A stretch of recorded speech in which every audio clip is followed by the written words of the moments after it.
many sci-fi movies, but every law of physics claims that the only way we can move through time is forward. Well, thanks to some very exciting properties of space and time in Einstein's general relativity, going back in time seems to be possible after all. According to Einstein, space and time are not separate entities. They're woven together in the fabric of space-time. There's also a quantity that generalizes the concept of distance into 4 dimensions, the space-time interval. It takes into account distance in time. In other words, if you're resting, your spatial position doesn't change, and you're moving through time forward at 1 second per second. But if you're moving, and your spatial position changes, you travel through time more slowly. All because objects in relative motion experience something known as time dilation. Roughly speaking, the faster you travel through space, the more slowly you move through time. More precisely, time dilation is the difference in elapsed time as measured by 2 clocks because of a relative velocity between them.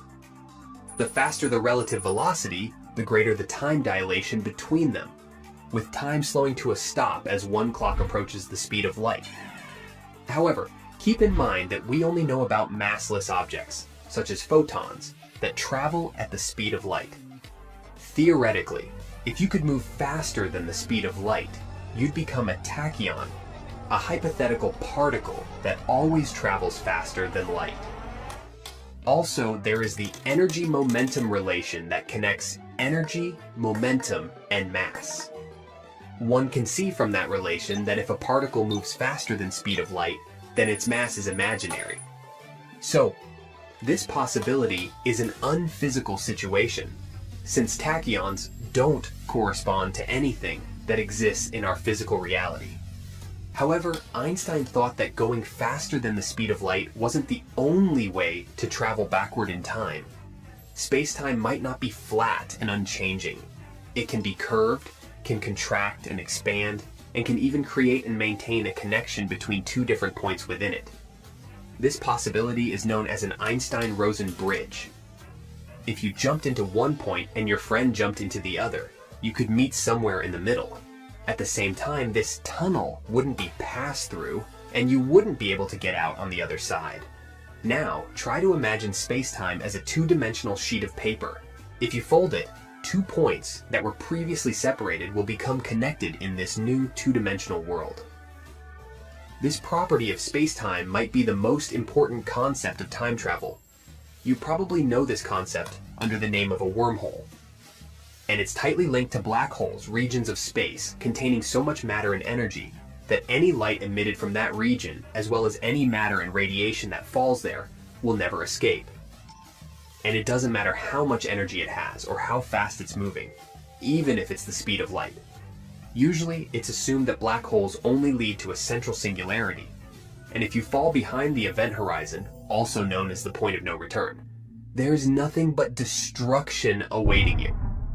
But how about another possibility? What if black holes could actually transport you to another universe? Then, you would be expelled on the other side through something called a white hole, a time-reversed solution of a black hole. But so far, all this sci-fi theory is just a hypothesis. What we do know is that minuscule quantum fluctuations exist in our known universe. They occur throughout the fabric of space-time, most prominently on the tiniest of scales. Such energy fluctuations can occur very close to one another. They are most likely random and often include disconnections and reconnections from the original positive and negative states that initially occur together. If you somehow connected such positive and negative curvature regions together, you could get close to the notion of a quantum wormhole. And if such a wormhole remained intact for a long enough period of time, you could transport a particle through it. In other words, it'd instantly disappear from one location in space-time and reappear in another. But why is a wormhole so crucial when we talk about time travel? Because once you create 2 ends of a wormhole and maintain the connection between them with sufficient mass and energy, this connection will remain eternally. And since this is great for instantaneous travel through space, probably we could extend it to traveling through time too. Sadly, at the moment, it's just wishful thinking.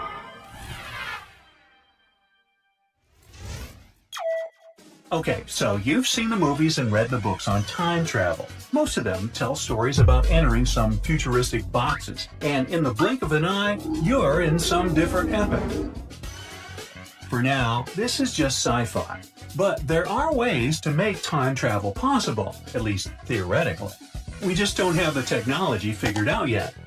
For starters, time travel to the future could be achieved by traveling at high speeds, but not just getting a ticket on the superhighway kind of speed. This is based on Einstein's theory of special relativity. It explains that time slows down for objects that move at really high speeds. And the good news is scientists have already tested this theory, and it looks promising. They did it with the help of two identical clocks. One was placed on a jet, and one stayed on the ground. They found that the clock on the jet ticked slower than the one on the ground because of how fast the jet was moving. The faster an object is moving, the more time will slow down for it. Currently, the fastest speeds achieved by human technology are seen in a special type of particles called neutrinos. Some of these can move at almost the speed of light. At these speeds, 1 second for the protons is equal to 11 months for us. Now, we might be able to time travel to the future with the use of gravity, too. This idea is based on Einstein's findings, namely his theory of general relativity. Now, this theory explains that the stronger gravity is, the more slowly time moves. This means that as you get closer to the center of the Earth, the strength of gravity increases. And if you think about it like that, time actually passes more slowly for your feet than for your head. Now, is that why I'm always late for stuff? Good excuse. This effect has been measured too, with the help of the same strategy with two identical clocks. Scientists placed them on shelves at different heights and measured the rate of ticking. The clock on the lower shelf ticked more slowly because it experienced a slightly stronger gravity. But this option comes with a catch. To be able to travel to the far future, you'll need to find a place with extremely strong gravity, like a black hole. That's a point in space where the gravity has so much force that even light cannot escape it. There, gravity becomes so intense that matter gets squeezed into a tiny space. The closer you get to the black hole, the more slowly time moves. However, traveling via a black hole is very dangerous, mostly because it's a one-way ticket. Once you cross its edges, there's no coming back. Now, here's a fun fact. The GPS systems we use on our phones and in our cars already have to account for time dilation effects in order to work properly. That's because of the speed of the satellites they use and the gravity they feel here on Earth. Without these corrections, your phone's GPS wouldn't be able to pinpoint your location on Earth very precisely. Meanwhile, the third option has less to do with the universe's unknown forces and more to do with our own bodies. Scientists are trying to find ways to time travel to the future by slowing down the body's own processes. It's not time travel per se. You wouldn't technically be going anywhere. But if your body stays put for a long period of time, you could eventually wake up in the future. Some animals, like bears and squirrels, can slow down their metabolism during hibernation, which means they don't need as much food and oxygen to survive. Specialists are trying to figure out if humans can do the same thing. They're working on ways to make people go into a short-term hibernation for a few hours to begin with. This could be helpful for medical emergencies too, in order to help a person before they can safely get to the hospital. In 2005, scientists were able to slow down the metabolism of mice by exposing them to a small amount of special gas. However, when they tried to do the same thing with larger animals, it did not work as effectively. Our fourth option of traveling through time is really unique. It involves a special type of shortcuts that may exist in our universe called wormholes. Now, before we move on, let's try to understand what they are. You'll need to picture two balls and a trampoline. If there's no pressure applied on the trampoline, it stays flat. Now imagine the two balls placed on the trampoline symmetrically. If you look at them from this perspective, there's no possibility of them ever touching. But if you put enough pressure on the trampoline between the two balls, this flexible fabric can stretch so much that the two objects might potentially touch each other. The same thing happens with stars in different star systems. They're big enough to curve space around them. That's why most planets tend to orbit around a star. The tunnel between those 2 points would be a wormhole. These wormholes could be used to travel long distances, like 1 billion light years, or even visit different times.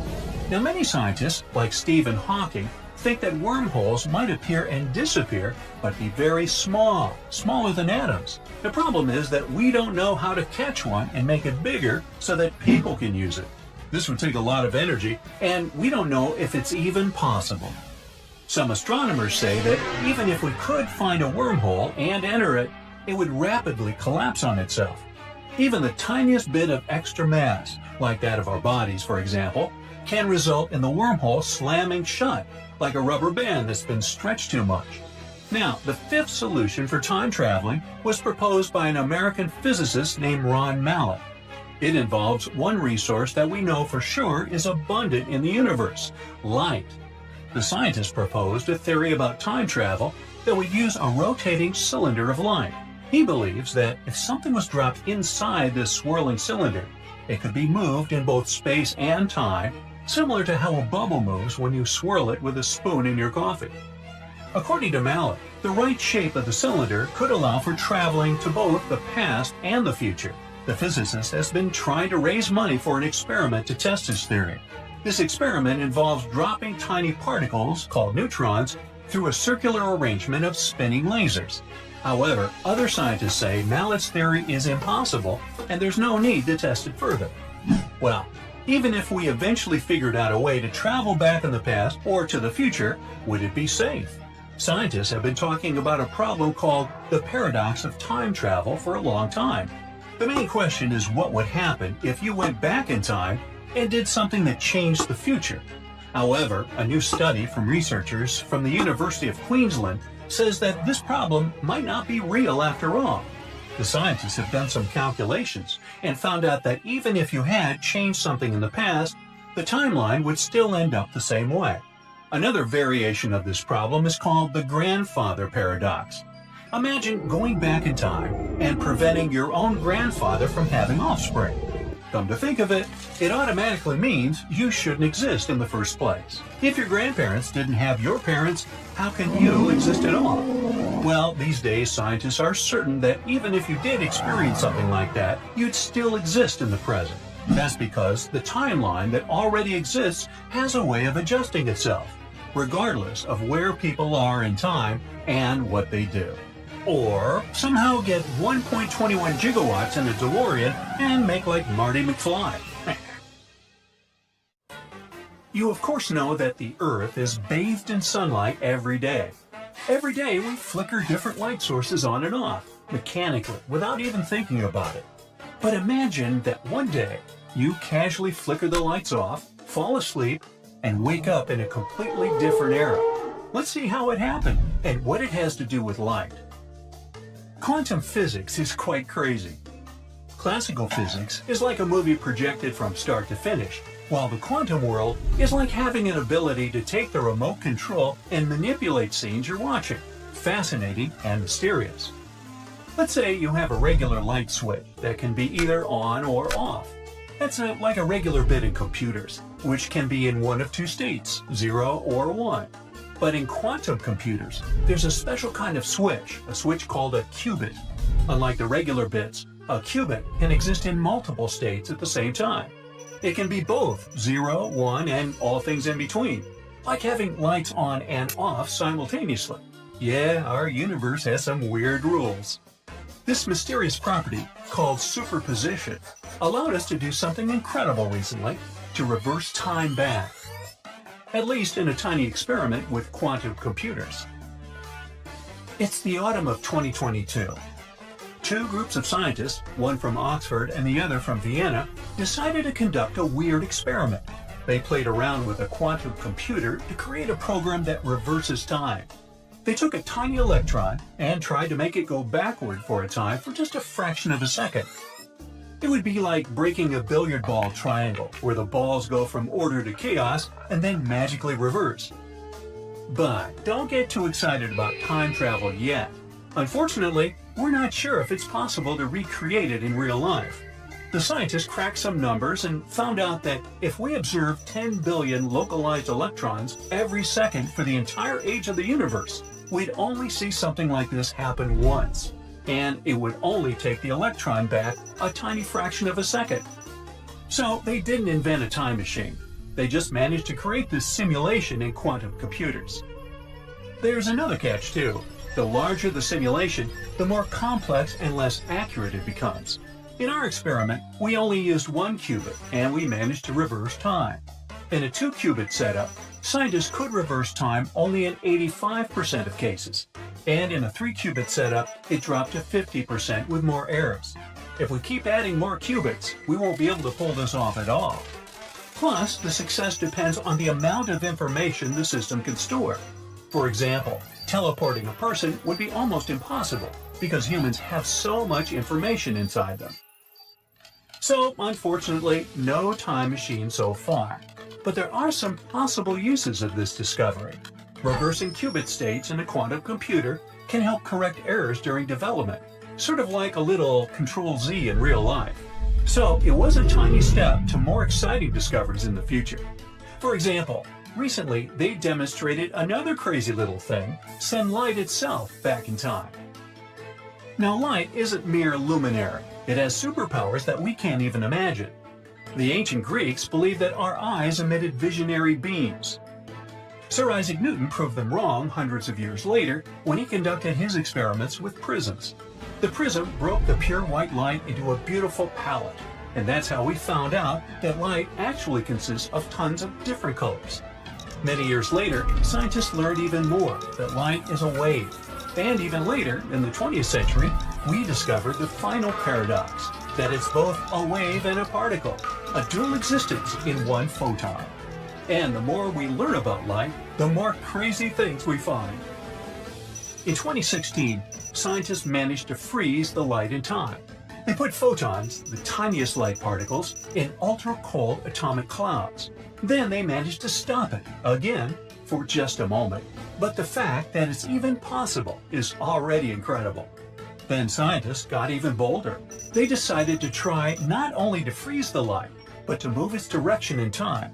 They took a special crystal and passed a photon through it, thus initiating the so-called quantum time reversal. As a result, the photon started moving into both the future and past at the same time.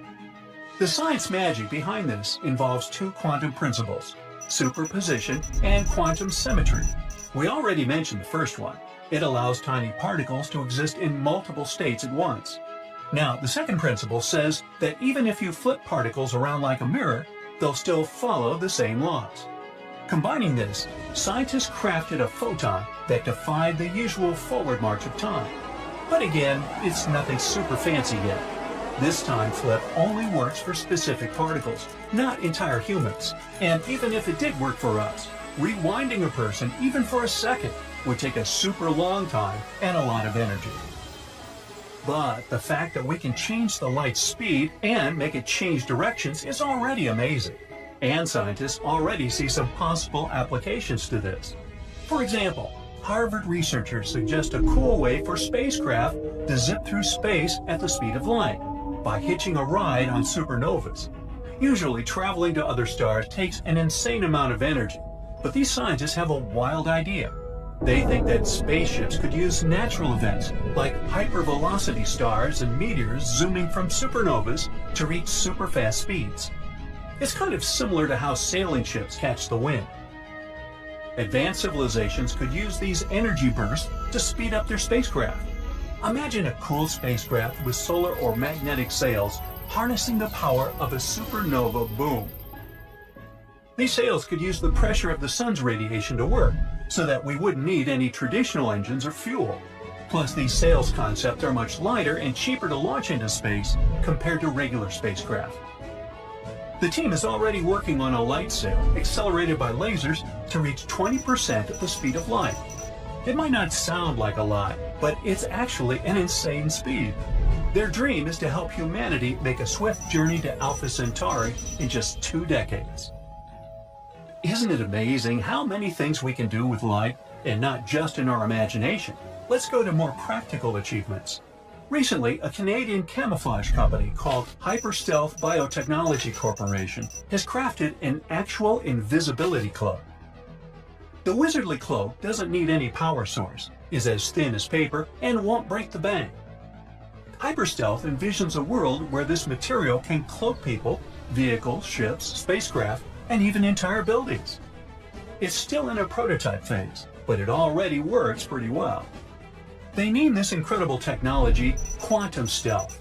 It bends light in a way that can make objects disappear from sight. It can render objects nearly invisible, not only in the visible spectrum, but also in ultraviolet, infrared, shortwave infrared, and it even throws in thermal spectrum blocking for good measure. The technology works thanks to the lenticular lens, a corrugated sheet with outward curving lenses. When stacked in a specific way, these lenses refract light at various angles, creating spots that block light and conceal the object behind the material. Unfortunately, it doesn't give you a full invisibility effect, but maybe someday we'll achieve it if we keep working on it. If you hide behind it, it will look like a little dirty or blurred glass, but you won't be visible. If you put this veil in front of your body, you'll look like a floating head. Scientific progress is in full swing. Maybe one day we'll be able to reverse time not only for little light particles, but for entire humans. Until then, let's enjoy our invisibility cloaks and stay curious. Time runs like a river. It has direction, always advancing. It has a certain duration, periods between events you can measure. Time feels real, always there, unstoppable, moving forward. But what if I told you that time might not exist? Some physicists and philosophers claim that there might be no such concept as time, and we should take this possibility of the non-existence of time seriously. You see, recently physics has been in crisis. For the past century or so, two extremely successful physical theories have been used to explain the universe. Those are the theory of general relativity and quantum mechanics. Quantum mechanics describes how things work in the super tiny world of particles and their interactions. As for general relativity, it provides an outlook on the bigger picture, for example, gravity or how objects move in space. And even though both of these theories seem to be working really well, they are believed to conflict with one another. That's why some scientists think that they need to be replaced with a new, more general theory, like quantum gravity. This idea might be able to explain how gravity works at the miniature scale of particles. Apparently, it's incredibly difficult to produce the theory of quantum gravity, but it might be possible to do it with the help of string theory.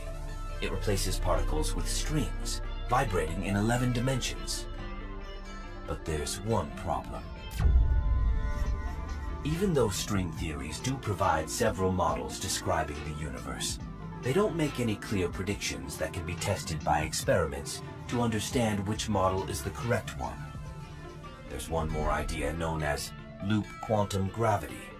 According to it, the fabric of space and time is made of super tiny chunks, loops. But the most remarkable aspect of this theory is that it completely eliminates the concept of time. Now suppose this idea turns out to be correct. Will it mean that time doesn't exist? Well, the answer is kinda complicated. Everything depends on what the word exist means.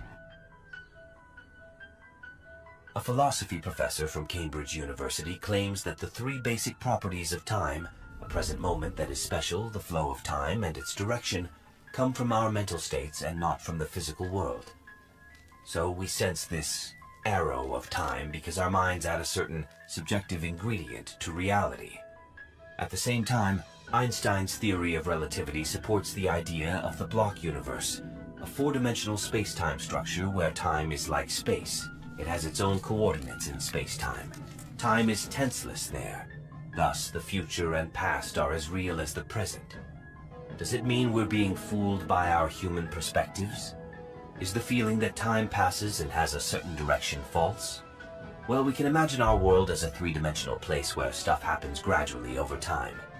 Or it might be a four-dimensional space where nothing actually happens because nothing changes. It's all here at the same time, past, present, and future. The main idea of relativity is that there's no absolute space and no absolute time. Everything is relative. Trying to think about time in the context of the universe, you realize that you need to isolate part of it and call it, let's say, your watch. And time is basically the relationship between some parts of the universe and that thing you called your watch. Another scientist says that time is just a collection of snapshots describing our reality while continuously changing one into another. Here, you hit play. Here, you're blinking while watching this video. And here, you're taking a sip of your coffee. Without these changes, there wouldn't be any notion of time. The changes are real, but time is not. Our brain sees these changes and constructs a sense of time, believing that it's flowing. What do you think? Is time just a social construct, or does it really exist?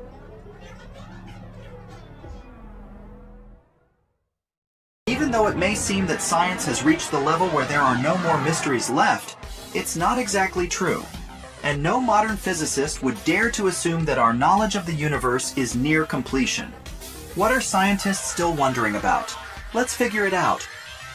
For one thing, dark energy keeps puzzling researchers even today, because the universe doesn't seem to add up. Even though gravity is pulling space-time, the very fabric of the cosmos, inward, the universe keeps expanding outward, and this process is speeding up. That's how the concept of dark matter was born. It's believed to be some invisible agent that counteracts gravity by pushing space-time apart. It goes like this. The universe expands, and more space appears out there, and with it, more dark energy. According to astronomers, this invisible energy must make up more than 70% of the universe. But no one knows how or where to look for it. Then there's dark matter. You see, around 84% of matter in the universe doesn't emit or absorb light. Scientists call this stuff, which can neither be seen directly nor detected by indirect means, dark matter. Its existence is inferred from the effects it has on visible matter, radiation, and the very structure of the universe. There are a few special detectors on the lookout for weakly interacting massive particles, of which dark matter might be composed. But so far, nothing has been found. One of the most recent studies claims that dark matter might produce long, fine-grained streams radiating out from Earth like hairs and streaming throughout the universe. But it hasn't been proven yet. Then, there's the question of antimatter. It's the oppositely charged and oppositely spinning twin of good old matter. The intrigue here is why there is more matter than antimatter in our universe. It would be logical to assume that the universe would want to treat matter and antimatter equally. Thus, at the moment of the Big Bang, equal amounts of matter and antimatter should have been produced, right? Not really. If it had happened, there would have been a moment of total annihilation. Protons would have canceled antiprotons, electrons, anti-electrons, and so on. It would leave behind a lifeless, matterless expanse of space. Luckily, for some mysterious reason, when the universe was created, there was some excess matter. It didn't get annihilated, and that's how everything started. But there's still no accepted explanation for this. Then, we've got particle physics questions. They account for many unsolved problems. Sonoluminescence is one of them. Let me explain. Let's say you take some water and hit it with sound waves. It forms bubbles, low-pressure regions surrounded by high pressure. Once the outer pressure pushes on the lower pressure air, the bubbles collapse. But while collapsing, they emit light, even though the flashes don't last for more than a trillionth of a second. What bothers scientists is that it's unclear what the source of this light is. There are a few theories, of course. Some experts think tiny nuclear fusion reactions might be involved in the process. Others believe some kind of electrical discharge comes into play here. There's also the idea of compression heating of the gases inside the bubbles. None of these theories have been accepted yet. This might sound surprising, but we haven't figured out what exactly gravity is either. Other forces are mediated by particles, but not gravity. Some physical theories claim that it might be carried by a hypothetical massless particle called a graviton. But no one has seen these gravitons yet. We don't even know what kind of detector can be built to spot them. Even if gravitons come into contact with matter, and we aren't sure about it, they do it extremely rarely. There's also a theory that gravitons are closed loops of energy, but again, it's just a theory so far. There are tons of other unanswered questions bothering our minds. What happens inside a black hole? Is string theory correct? What is the fate of our universe? Do we live in a false vacuum? Hopefully one day we'll find the answers to all these mysteries. Hey, ever wondered what's bigger than infinity? Infinity plus one? Nope. It's not even infinity times infinity. But indeed, there are situations in which one infinity can be bigger than another infinity. I hope I haven't confused you yet. First of all, we've got set theory. That's when you take a group of something and put it into a defined set. For example, 5 pencils. But it can actually be anything. It doesn't matter. What matters is there is stuff in the set. Okay, you might be wondering, how can it help me understand infinity? Let's try to somehow define the size of the set. Well, it's easy to understand that the size of a set of finite elements is simply the number of these elements. But how should we think about the size of infinite sets? Oh, let me introduce correspondence to you. This is a concept in set theory that functions by relating one individual object in one set to another individual object in another set. These individual objects can be some items or just numbers. The main thing is that each item in one set can be compared to an item in another set. For example, 2 pencils to 2, 4 pencils to 4, and so on. We cannot compare the sizes of infinite sets, but we can define correspondence between elements. And if 2 given sets have a one-to-one correspondence between their elements, then these 2 sets have the same cardinality. Roughly speaking, the word cardinality means numbers of elements. If the cardinality of some infinite set is equal to the cardinality of the natural numbers 1, 2, 3, 4, 5, 6, we call the power of this set Aleph 0. Let's stop here for a moment and do some math. Do you still remember our main question? Right. How can one type of infinity be smaller than another? But what if we use 2 different sets of counting numbers, which are also called natural, and imagine that both these sets extend forever? Set A, 0, 1, 2, 3, 4, 5. Set B, 1, 2, 3, 4, 5, 6. As you see, set B starts one number higher than set A. But we have one-to-one correspondence between sets. It means that they represent equal types of infinities. In other words, each number in set A corresponds to another number in set B that is one value higher 0, 1, 1, 2, 2, 3, etc. Now this is the smallest type of infinity, the very Aleph null. Okay, another question remains. Why isn't infinity, let it be Aleph null plus 1 bigger than good old Aleph null? Well, here's another example. This person is a cyclist. We take his bike, use it as a +1, and put it in set A. Now, our sets look like this. Set A, bike, 1, 2, 3, 4, 5. Set B, 1, 2, 3, 4, 5, 6. Following the logic, we match the bike to 1, 1 to 3, 3 to 4, and so on. As you see, it's possible to keep this one-to-one correspondence between the sets, and it can go on forever. It means that infinity and infinity plus 1 indeed have the same cardinality. But wait, it gets even weirder. Picture building a set using only natural numbers ending in 0, 10, 20, 30, etc. Then you compare it to the set with all the natural numbers 0, 1, 2, 3, 4, 5, etc. At first glance, it seems that the second set should be 10 times larger than the first one.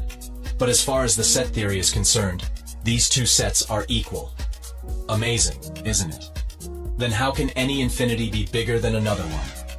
To figure it out, we need to enter the world of real numbers, which are any numbers representing a quantity along a continuous line.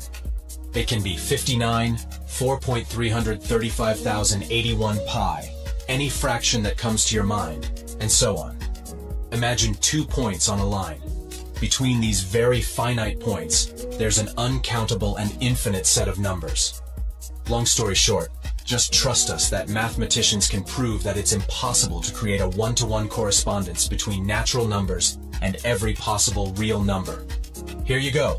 With the help of sets, we found an infinity which is bigger than the infinity Aleph null. Everything around us, as well as all living creatures, consists of atoms.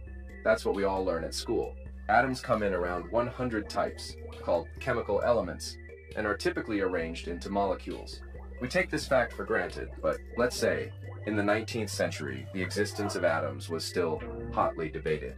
And even today, there are some details in this picture that are kind of fuzzy. Some puzzles baffling people a century ago remain unsolved. And Higgs particles have everything to do with this mystery. It's a known fact that the mass of an atom comes mostly from its nucleus. The electrons forming a wide cloud around the nucleus actually make up less than 1,000th of an atom's mass.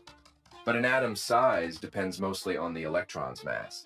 If you decrease the mass of the electron, the size of the atom will increase, but it will also become more fragile. At the same time, if you decrease the electron's mass by even a bit more than a factor of 1,000 or so, atoms will get so delicate that even the leftover heat from the Big Bang could destroy them. The mass of the electron, as well as its origin, has puzzled physicists since it was first determined.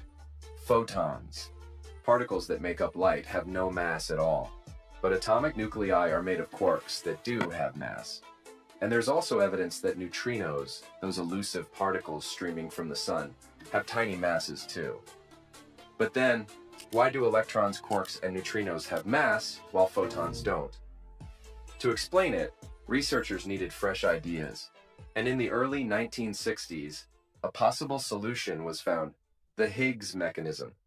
Imagine an unknown field of nature that is not zero and is uniform all over the universe. If this Higgs field could be of the right type, its presence would cause all kinds of particles to develop masses. This field is invisible to us. We can't detect it using our senses, and it's impossible to detect it directly with scientific equipment. Then how can we learn anything about it? You see, the Higgs field is like air. When you disturb either of them, they vibrate, producing waves. In the case of air, you can create such waves quite easily. Just shout or clap your hands. Your ear will detect the waves in the form of sound. But in the case of the Higgs field, it's extremely difficult to create the waves and even trickier to observe them. To make them, you need a giant particle accelerator, and we have one. The Large Hadron Collider located at the CERN laboratory outside Geneva, Switzerland. As for detecting them, you need special building-sized scientific instruments. Luckily, those are available too. So how can you do it? Smashing two very energetic protons together can create incredibly quiet Higgs waves. Plus, 1 in every 10 billion collisions can do it. The wave that is created is the quietest possible wave in the Higgs field. It's called a Higgs particle, or Higgs boson. Producing a Higgs particle is actually the easiest part of the process. Detecting a Higgs particle is the hard part. While a sound wave always travels freely through the air, a Higgs particle disintegrates into other particles in less time than light needs to travel through an atom. All that the scientific instruments can do is measure the debris from the exploding Higgs particle as precisely as possible. After that, they can try to work backward and determine whether a Higgs particle could have been the source of that debris. But it's not enough to create just one Higgs particle, since its debris isn't distinctive enough. A collision of two protons might create debris similar to what might emerge from a fragmenting Higgs particle. Then, how can we determine that exactly Higgs particles have been formed? The key here is that even though Higgs particles are rare, their debris is relatively regular in appearance. It helps researchers pick out the typical ringing of the Higgs field amid the cacophony created by other similar-looking processes. Carrying this out is an incredibly hard and complex process. But somehow, humanity has managed to do it. And even though this discovery doesn't mean the end to the puzzle about the masses of the known particles, it gives us hope that we will eventually solve it. Imagine simultaneously being born, growing up, and getting old somewhere out there in the universe. Sounds bizarre and unrealistic. And still, according to the block universe model of the world, that's exactly what happens with you, me, and other living beings on our planet. It's as if someone drew pictures about every moment of your life and then just piled them one on top of another, creating a giant block of all things that ever happen at any time and at any place. The future, present, and past exist at the same time and are equally real. The block has 4 dimensions. 3 of them are spatial.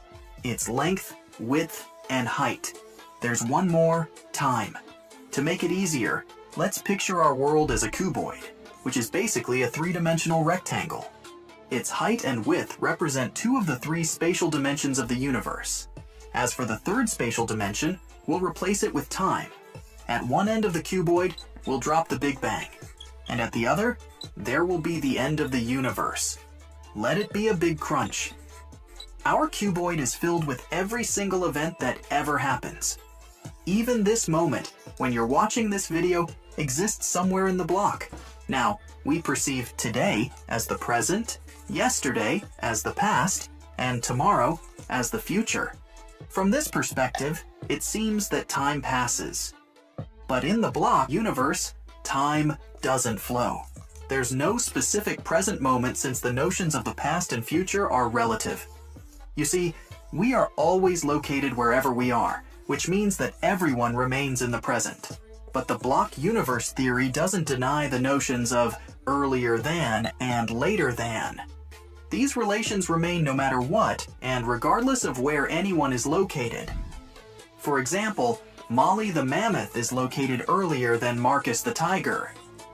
This relation between Molly and Marcus will remain unchanged regardless of whether you're located later than Marcus or earlier than Molly. This way, in the block universe, now is any time you are located at. Past is any time or events that are earlier than your location, and future is any time or events that are later than your location.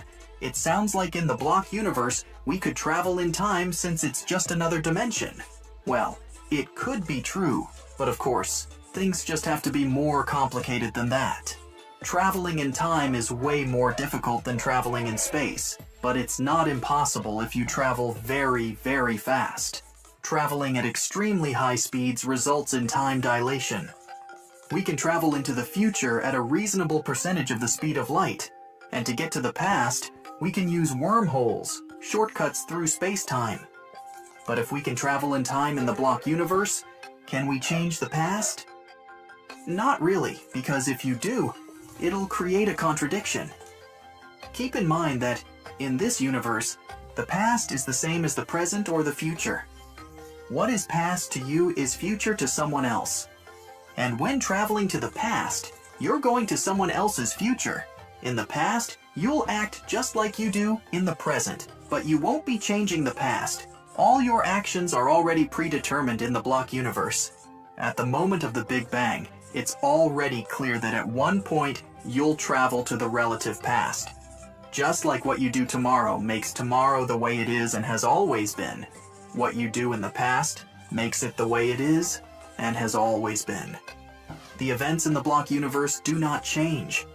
As a time traveler, you don't suddenly appear in the past. It's always been the case that you're located in the past. And nothing a time traveler does can change anything in the block. Instead, whatever you do at any time makes that time the way it is. If the universe is everything, then there is nothing external for it to expand into. But we know for sure that it does expand. So the question is, what exactly is it expanding into? According to the theory of cosmic inflation, the universe was once filled with large amounts of energy. It was similar to hypothetical dark energy, but much greater in magnitude. It made the universe expand faster and faster. As a result, the universe was getting colder and emptier. And then, after growing this way for a very long, possibly infinite amount of time, most of this energy got converted into matter and radiation, which triggered the Big Bang. The Big Bang was the moment when the whole universe was squeezed into a tiny, super hot, and extremely dense ball we call a singularity. And all of a sudden, when it was less than 1 second old, this tiny ball started to unpack at speeds we can't even imagine. It was so hot that particles were moving extremely fast, crashing into one another and creating pairs with their opposites, like matter and antimatter. When the universe was 1/100th of a billionth of a trillionth of a second in age, it experienced an incredible burst of expansion that we know as inflation. At that moment, the universe doubled in size at the speed of light.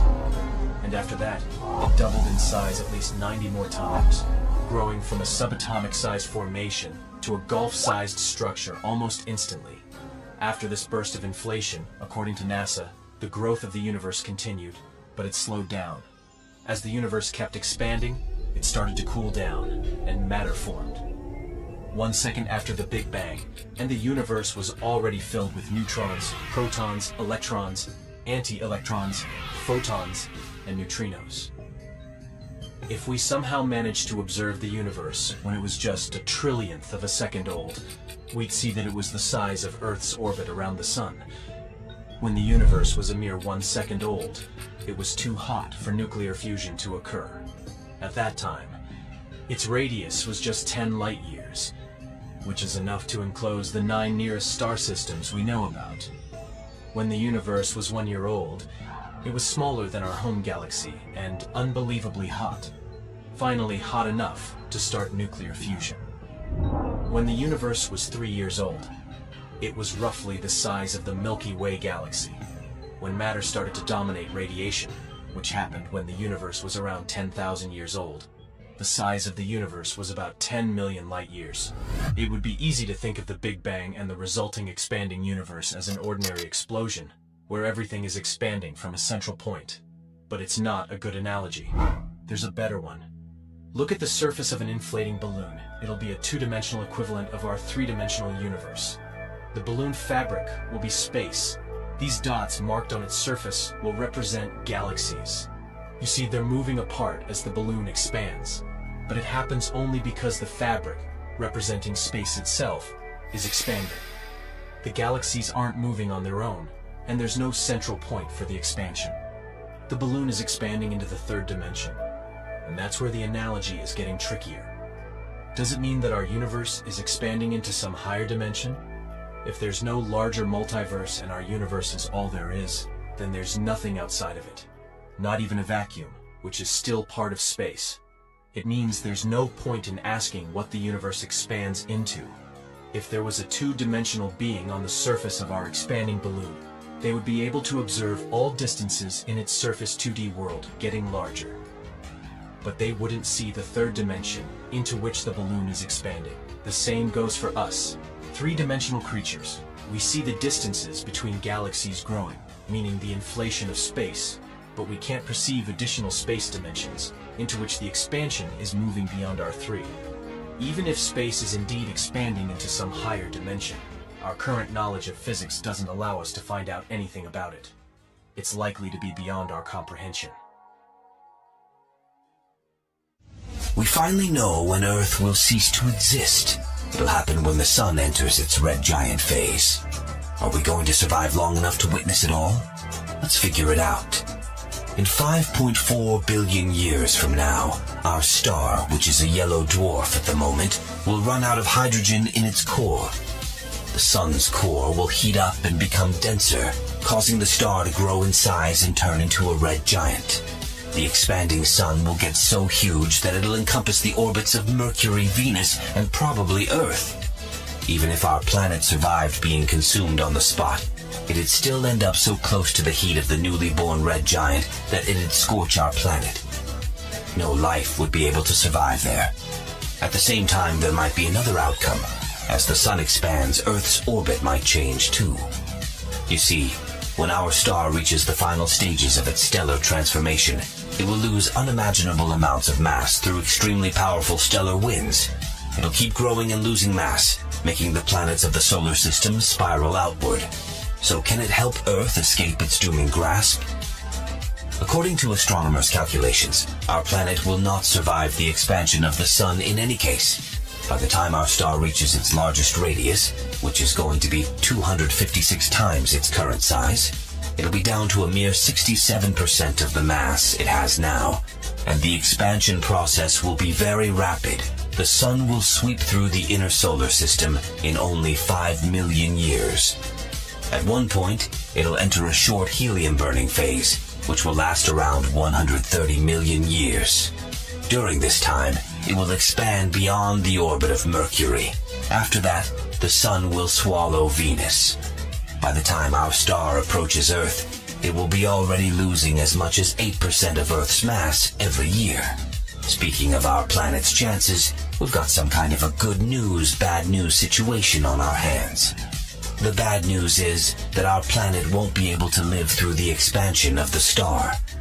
Even if Earth's orbit became 50% more distant from the Sun than it is today, it'd still have no chance. The Sun would engulf our planet even before reaching the peak of its red giant phase. After that, the star would still have 500,000 years and 0.25 AU to grow. Once Earth is inside the Sun's atmosphere, it will start colliding with particles of gas. Its orbit will begin to decay, and the planet will spiral inward. If Earth was just a bit farther from the Sun right now, at 1.15 AU, it would survive the expansion phase of our star. But what can be considered good news in such a tragic situation? Well, long before the Sun enters this red giant phase, the habitable zone around it will be gone. The heat from the Sun will evaporate Earth's oceans, and solar radiation will blast away the hydrogen from the water. Devoid of its main source of life, Earth will eventually become molten. It doesn't sound like good news, that's true. But the upside of this situation is that humanity will be bound to leave our planet long before it gets swallowed by the Sun. We just won't have a choice. Of course, we can't be sure that some other catastrophic event won't claim us before we have time to colonize some other world. An additional benefit of the changing boundaries of the Sun's habitable zone might be the restructuring of the entire solar system. Even though Earth won't be in our star's habitable zone anymore, most of the outer solar system will be. This zone will stretch well into the Kuiper Belt, which means that the formerly icy worlds will melt and liquid water will appear beyond the orbit of Pluto. So maybe that's where our new home will lie. Black holes are ruthless. They can swallow asteroids, comets, planets, and even stars. But can a black hole consume the entire universe? Almost any black hole was once a massive star that collapsed in on itself and became incredibly dense. Black holes have immense gravitational pull. Even light can't escape their clutches. The idea that a black hole can swallow the universe is based on a common misconception. People often think that black holes work like vacuums, pulling space inside. But that's not the case. Black holes can only swallow stuff that is extremely close, usually space objects venturing into their event horizon. That's a black hole's point of no return. Once you cross this border, there's no escape. The event horizon for a black hole with the mass of our Sun could extend a mere 2 miles. If a tiny black hole had a mass of our planet, its event horizon wouldn't stretch for more than a couple of inches. It would be the size of your thumb, no more. But a black hole's gravity still affects the stars and planets surrounding it. It might make them orbit, just like the black hole at the center of the Milky Way galaxy does. But the hole doesn't swallow them. If our Sun somehow transformed into a black hole with the same mass, which is highly unlikely, Earth wouldn't feel any difference in the gravitational force influencing it. Our planet wouldn't change its orbit or hurtle toward the newly born black hole. Of course, it would get very dark and freezing cold, but being pulled inside a black hole wouldn't be a concern. Plus, most black holes are quite small. A black hole can only swallow a star if the said star is aimed almost directly at the black hole. Theoretically, it might happen. But according to space experts, for the Sun to get swallowed up by a black hole at the center of our home Milky Way galaxy, a truly enormous amount of time would be needed. After all, the star's orbit would need to line up with the black hole in a very precise way. Even the largest black hole in the universe that we know about, a space titan called Ton 618, seems to be near the theoretical limit of how large black holes can grow. This limit is determined by the fact that black holes release tons of radiation while developing. This radiation heats up and ionizes the matter surrounding the black hole, which makes it more difficult for the dust and gas to cool down and fall into the black hole. As a result, it slows down the rate at which the black hole can feed. We can probably say that this self-regulation stops black holes from gobbling down entire galaxies, let alone the whole universe. And we shouldn't forget about the expansion of the universe either. Objects in space move farther apart, which makes it less likely for them to collide or get captured by a black hole. If a black hole were to consume the entire universe, it would require a tremendous shift in the direction in which space seems to be moving. So, you don't need to worry that one day, our whole world will disappear inside a huge, universe-swallowing black hole. Unless, of course, the universe is already inside a black hole. I'm not kidding. There's a theory that we might be living in a black hole. Think about this. What if a black hole already engulfed us long ago? Surprisingly, some physicists deem this theory pretty plausible. For example, Dr. Nikodem Poplawski, a theoretical physicist from Indiana University, states that everything that a black hole swallows may turn into a new universe inside the hole, or on the other side of it. So who knows, perhaps our universe used to be quite a different place until it got pulled into a black hole.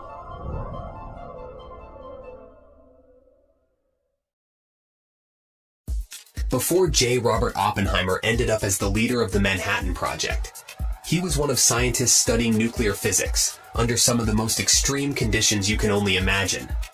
By that, I mean the gravitational collapse of the most massive stars in the universe. Oppenheimer was part of the first team ever to determine the upper bound to the mass of cold, non-rotating neutron stars. Stars more massive than that limit collapse into a black hole.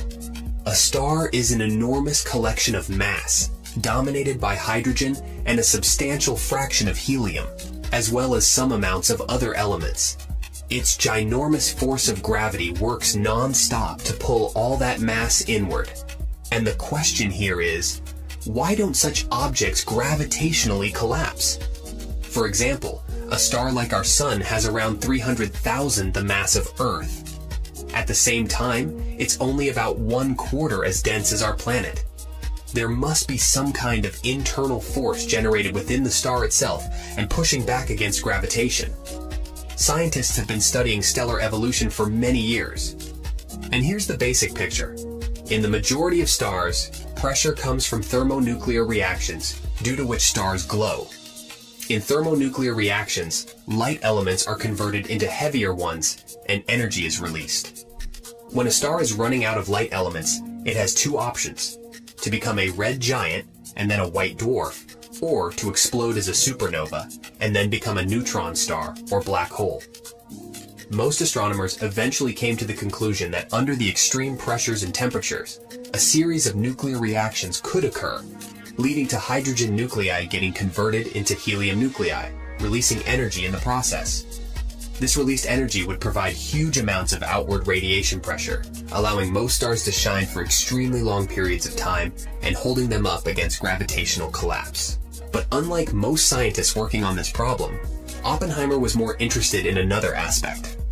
What would happen to a star when it eventually exhausted its nuclear fuel it was burning to hold itself up against gravitational collapse? The scientists knew that without a source of fuel within a star, gravitation would gain the upper hand, and the core of the star would start contracting.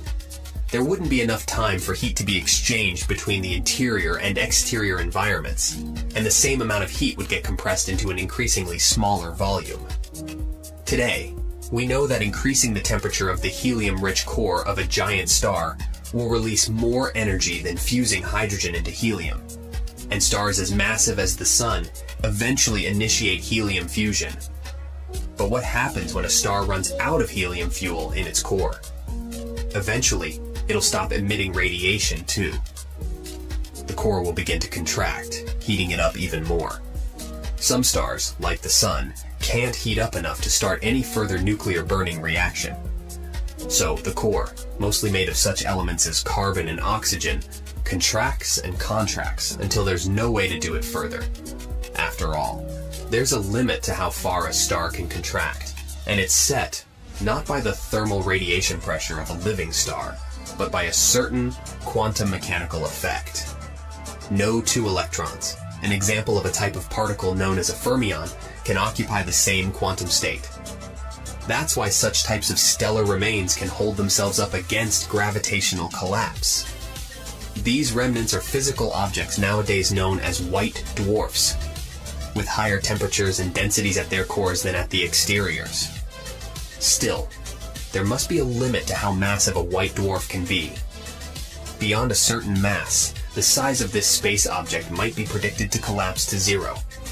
Once a critical density is reached, either further nuclear reactions must take place, or a white dwarf must collapse further, which might lead to the appearance of a black hole.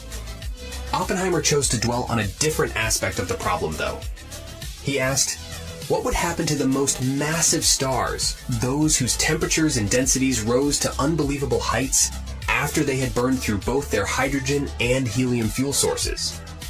When a massive enough carbon core of a star contracts, it becomes so hot it can initiate carbon fusion, which leads to the creation of such elements as neon. As the neon core contracts and heats up, the burning of this element occurs at even higher temperatures. Eventually, it gets blasted apart by high-energy photons into oxygen. The core contracts and rises in temperature again, which leads to oxygen fusion and the production of such elements as silicon and sulfur. After exhausting all its oxygen, the core contracts even further, and silicon burning occurs. Sulfur, argon, calcium, iron, titanium, chromium, and nickel start building up, and the core becomes inert. A core collapse supernova follows soon. At that time, Oppenheimer didn't know such details, but he still came to an important realization. Any nuclear reaction would eventually run into a limit. The limit of having the entire core of a star behave as one single atomic nucleus. That nucleus would also have a limit of how massive it could be. If you compress a proton and an electron under high enough pressure and temperature, it will turn into a neutron through the process of electron capture. Oppenheimer's calculations were based on the Pauli exclusion principle. What is it? There are two types of particles. Bosons can be compared to extroverts. Imagine that you need to accommodate a lot of people in a hotel. Extroverts can be accommodated in a hostel. It will be fun, and they won't mind being cramped up there. But fermions are like introverts. If each room is a separate quantum state, then two electrons cannot live together. They need to be housed one at a time. This is the Pauli exclusion principle. Fermions, very roughly speaking, repulse each other. And this repulsion keeps the final stages of stellar evolution from collapse. Take a neutron star, compress it further, add some mass to it, and decrease its volume. At one point, you'll hit the same limit white dwarfs have. Oppenheimer reasoned that the same physical effects could come into play here. Whether you have a group of protons, neutrons, or electrons doesn't matter. They're all examples of fermions and obey the same principle. No two of them can occupy the same quantum state. This creates a pressure that pushes outward, preventing the stellar remnant, be it a white dwarf or a neutron star, from exceeding a certain critical value for its mass. The equation for that maximum mass value for the simplest model of a neutron star, cold and non-rotating, was first created by Oppenheimer and Volkoff. Today, it's known as the Tolman-Oppenheimer-Volkoff limit.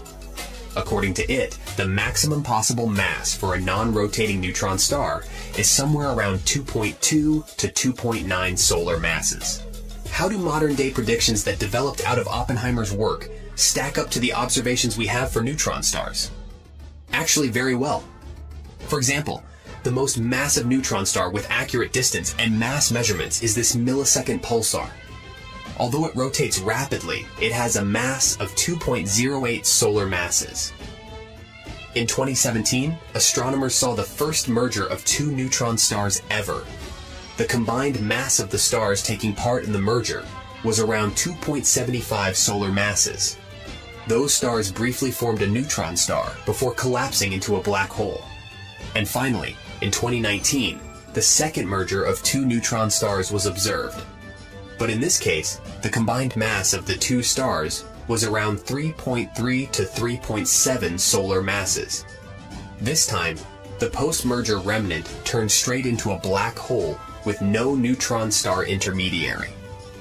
It's a tricky feat to find the highest mass neutron star and the lowest mass black hole, since figuring out the properties of these objects is very difficult due to the fact that they're relatively rare.